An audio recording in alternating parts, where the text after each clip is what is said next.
A quiet late-night shift at a highway cafe near Noida usually means empty tables and slow hours. Noida is a major city in northern India, located just outside New Delhi. But at 11:50 p.m., a worker walks through the doors expecting an empty room and finds every single seat taken. Every customer in the building is a different version of himself. This diagram plots the exact layout of the room. In booth 1 sits a 12-year-old in a school uniform. Booth 3 holds a stressed 19-year-old college student, and booth 5 contains a 28-year-old going through a divorce. These temporal selves are physical manifestations of past emotional trauma. The timeline extends to booth 7, occupied by the present-day worker. He is wearing the exact same uniform, typing the very account we are analyzing right now. The physical impossibility creates a logic vacuum. The mystery of how this is happening is instantly replaced by the weight of the occupants. Every person in this room represents a specific year where the narrator stopped trying. A seemingly normal waitress approaches and tells the narrator his usual table is ready. Since he doesn't actually have a usual table, this forces him out of his familiar routine and guides him directly into the only empty seat left in the building, booth 9. He is served black coffee by a 40-year-old man with graying temples and a jagged scar on his left eyebrow from a childhood bike accident. This is biological proof that the server is a future iteration of the narrator. The server outlines the strict mechanics of the space.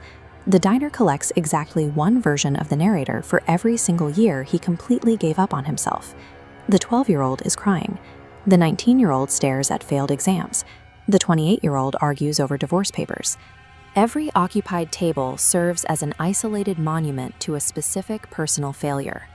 To keep these versions pacified, the diner serves highly targeted meals. The 12-year-old eats his mother's Maggi, a popular brand of instant noodles heavily associated with childhood comfort in India. Meanwhile, the waitress brings the narrator his grandmother's exact aloo paratha, a traditional flatbread stuffed with spiced potatoes. The construct uses maternal comfort and intense nostalgia to sedate their trauma. Then the older server delivers an ultimatum. He states that the narrator is the last one. The diner only manifests these temporal selves on the exact night the final, present-day version is about to completely break. By sitting in booth 9, the narrator has entered the system's final phase, a mechanism that replaces his future with a static loop of the past the moment he surrenders to the offered comfort. Time is actively running out. The clinical logic of the room breaks down as the chronological timeline begins to physically collapse. This diagram shows the exact moment the anomaly accelerates. The present-day version sitting in booth 7 suddenly vanishes entirely. On the same blueprint, the map isolates booth 9, the only seat left. The narrator is physically and psychologically cornered into this unavoidable final stage. The 12-year-old looks over with tears in his eyes and says, "It's okay, we tried." It provides a horrific kind of emotional closure, marking the precise moment the narrator stops fighting the trap and begins to accept his fate. The narrator chooses to stay in the booth and document his panic on his phone instead of walking out the front door. Continuing to type the post is the physical manifestation of him giving up. His reliance on recording his trauma becomes the exact mechanism that seals his fate. By pausing to cry for help online, he turns his own coping mechanism into the final lock on the diner's door. 11 minutes later, the narrator posts a final update. The frantic panic burns out, replaced by a heavy, defeated rhythm as the trap finishes its work. The 40-year-old server sits down directly across from him. In his hands, he holds an identical smartphone, confirming the inescapable nature of this construct. The server smiles and tells him, "You always post this, every time."